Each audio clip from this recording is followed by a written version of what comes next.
Agak lucu lah ya bila saya baca kedua-dua berita ini.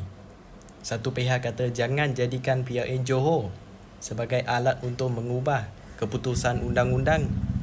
Ya, mereka juga kata PRN Johor bukan referendum untuk Najib.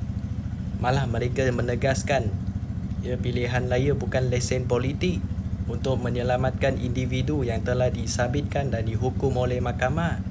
Jadi soalan saya mudah saja ya. Bukankah PH sendiri yang pernah melakukan perkara yang sama?